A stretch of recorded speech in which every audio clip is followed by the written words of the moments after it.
Bismillahirrahmanirrahim. Assalamualaikum warahmatullahi wabarakatuh. Kembali lagi di channel saya Riki Darmawan. Baik, di sini di video kali ini saya akan mencoba menjelaskan tentang sensor dan aktuator pada kendaraan otomotif.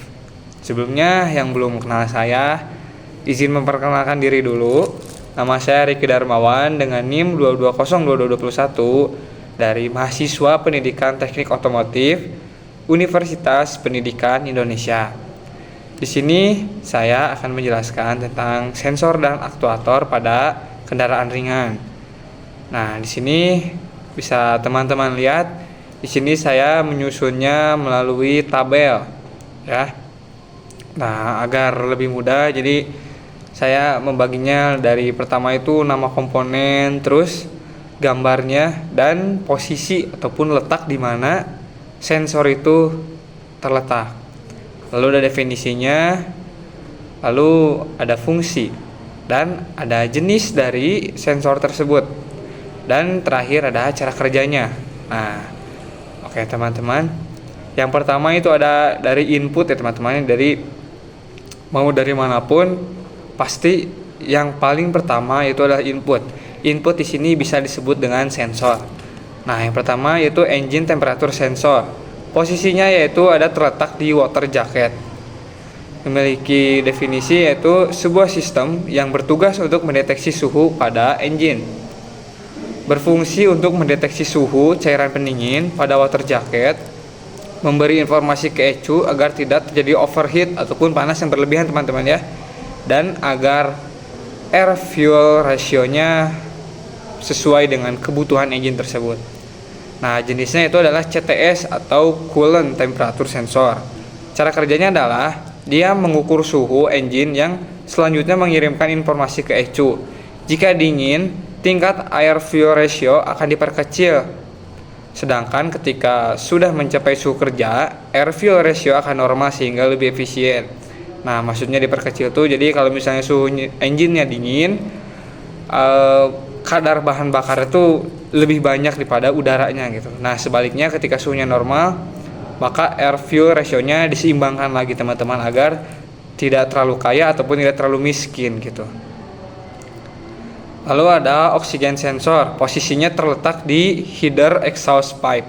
Bentuknya ini kayak busi ya teman-teman ya. Biasanya nempel di header. Merupakan komponen yang bertugas untuk mengukur kadar oksigen dalam gas buang. Data yang diperoleh dari sensor ini digunakan oleh ECU untuk mengoptimalkan campuran bahan bakar dan udara.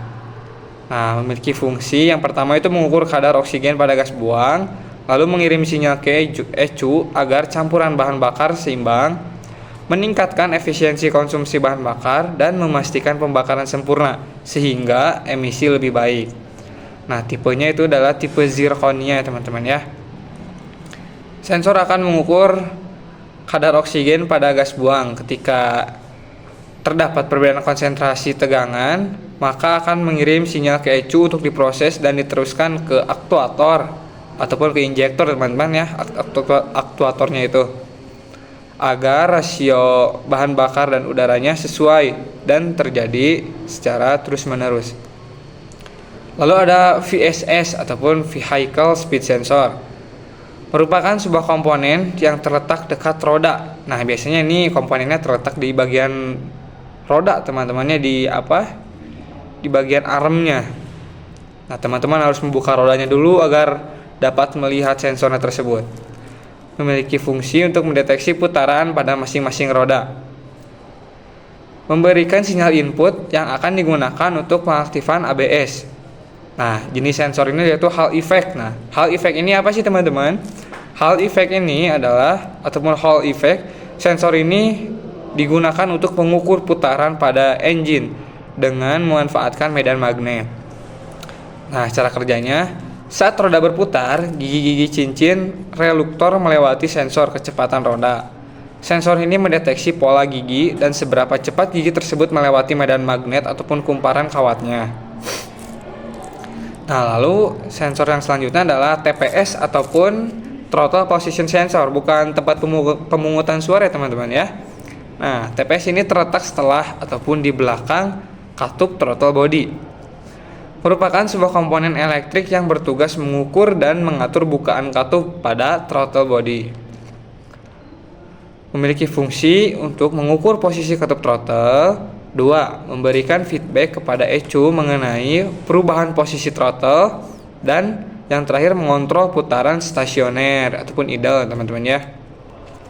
Jenisnya itu potentiometer, yaitu menggunakan elemen resistif yang mengubah posisi katup throttle menjadi sinyal listrik.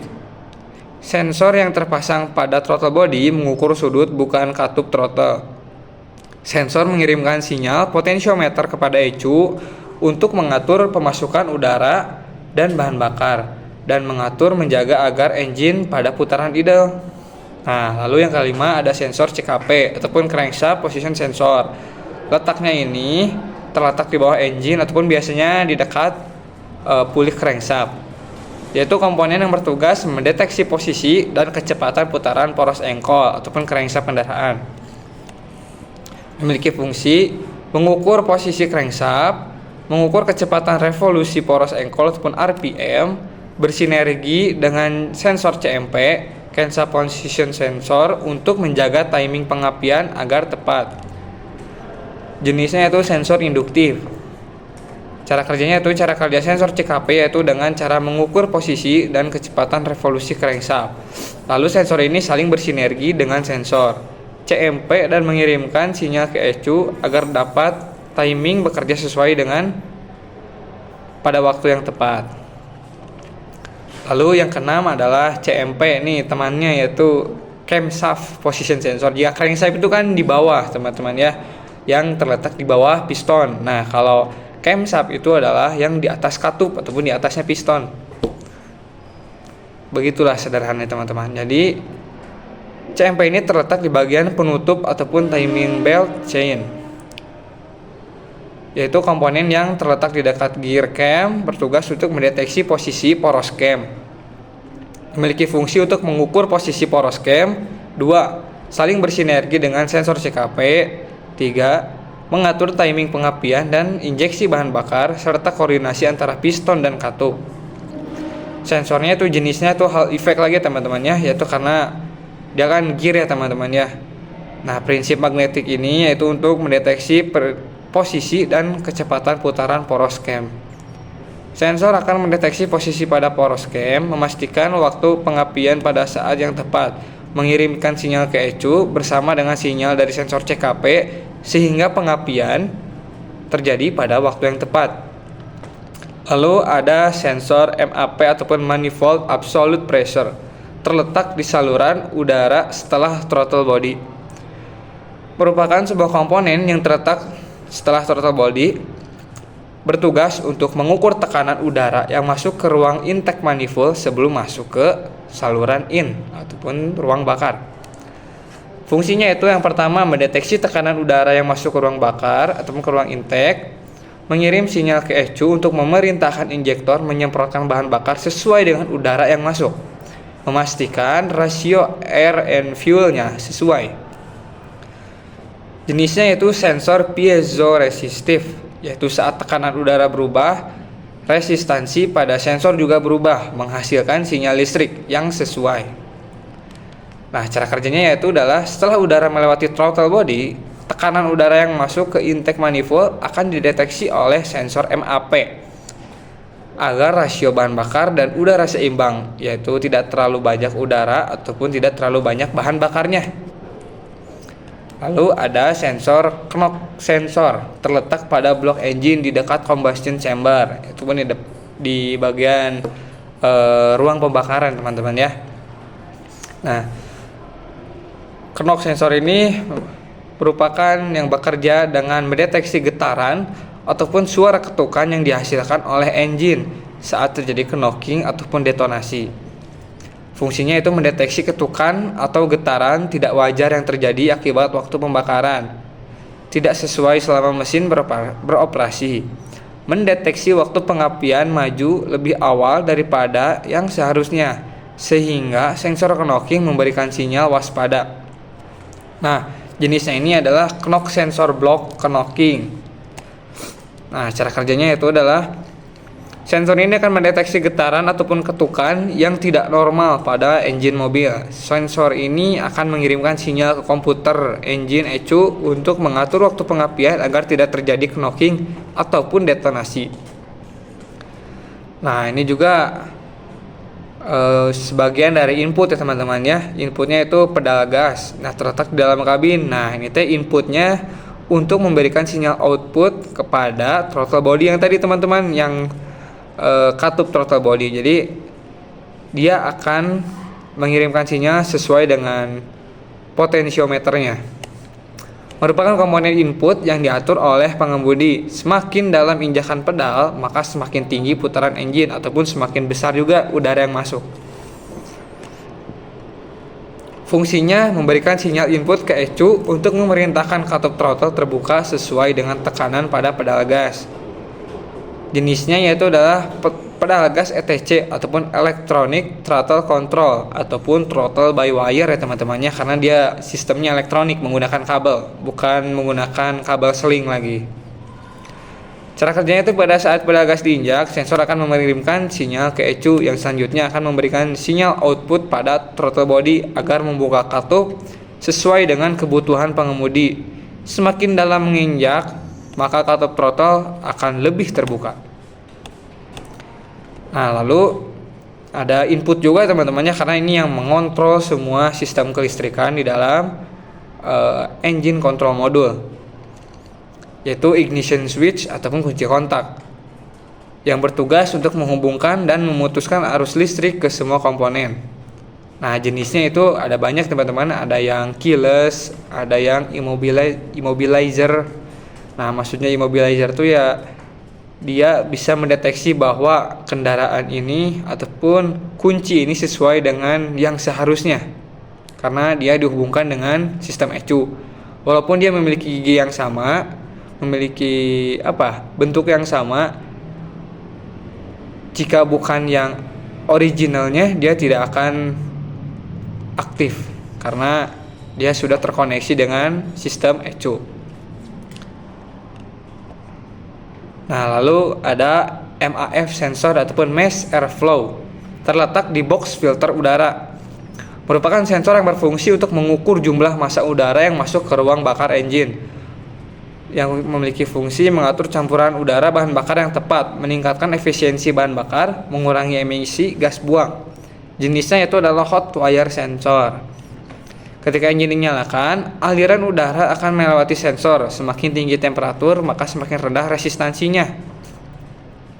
Ketika resistansinya rendah, maka sensor akan mengirimkan sinyal ke ECU agar memerintahkan injektor untuk menginjeksikan bahan bakar dengan seimbang. Nah, lalu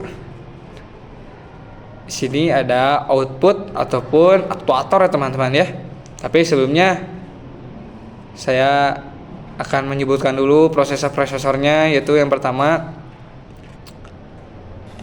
contohnya itu adalah prosesor ataupun ECU yang merupakan komponen utama di bagian engine teman-teman ya. Mereka ataupun ECU tersebut menerima sinyal dari sensor-sensor yang terletak di dalam engine. Nah, ECU di sini dia akan mengolah dan mengirimkan sinyal output ke aktuator. Nah, lalu ada ABS modul. Nah, ABS modul juga termasuk prosesor teman-temannya, karena dia menerima sinyal input dari VSS untuk mengaktifkan sistem ABS. Jenisnya itu ada 4 channel dan 3 channel. Perbedaannya adalah jika 4 channel memiliki 4 sensor pada roda ataupun pada setiap roda memiliki sensor VSS. Nah, kalau 3 channel itu hanya memiliki 3 sensor. Nah, base control module ini bekerja berdasarkan data yang dikirim dari sensor. Data tersebut kemudian diolah dan akan digunakan untuk memberi perintah ke aktuator, dalam hal ini valve dan ABS pump.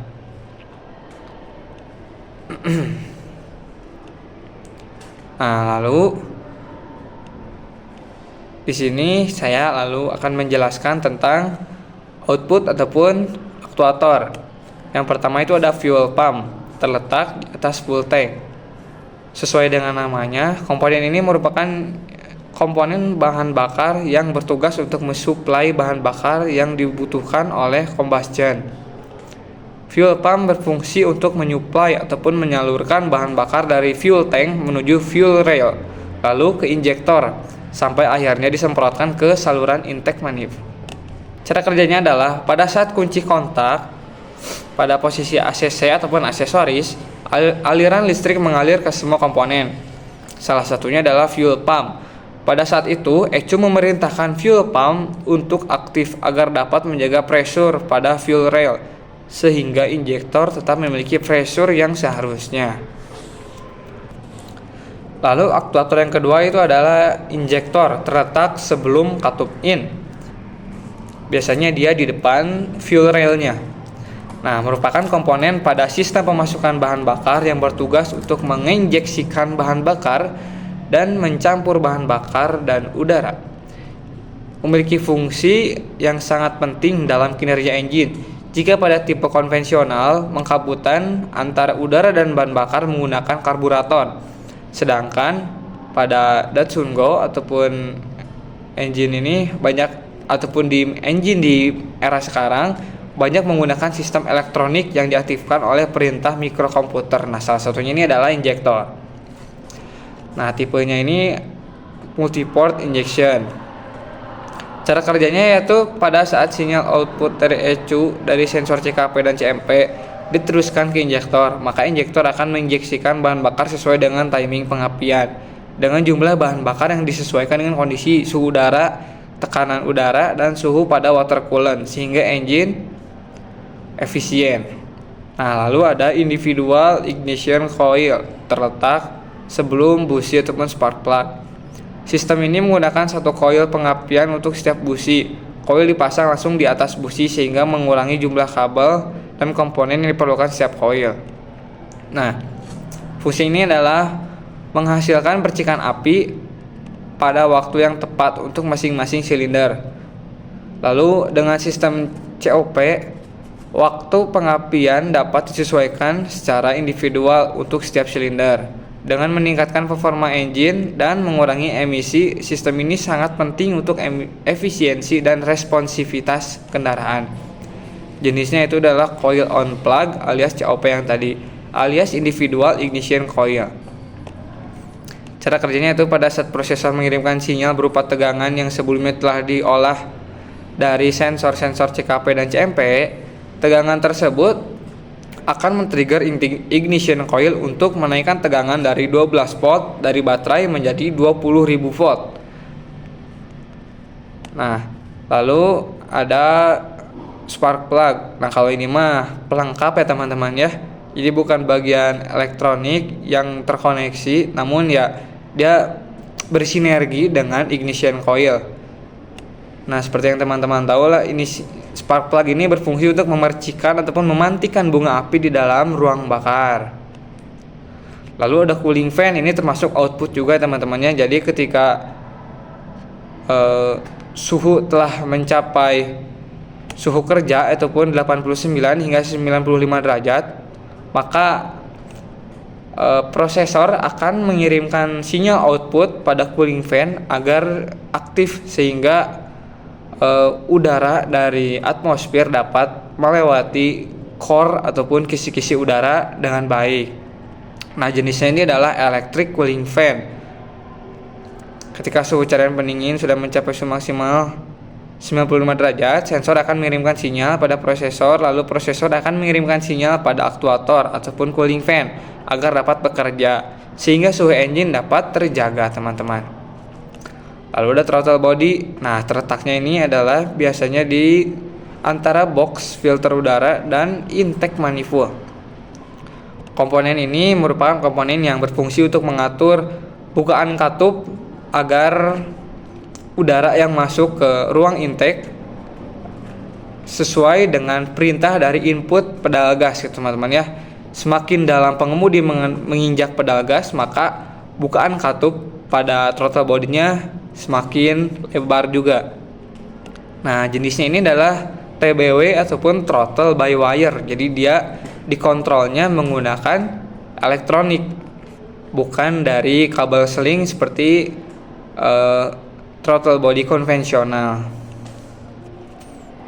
Nah, seperti itu aja teman-teman ya penjelasan dari sensor dan aktuator. Nah, jika teman-teman punya pertanyaan mengenai apa yang sudah saya jelaskan, teman-teman bisa menanyakannya di kolom komentar. Terima kasih sudah menonton. Wassalamualaikum warahmatullahi wabarakatuh.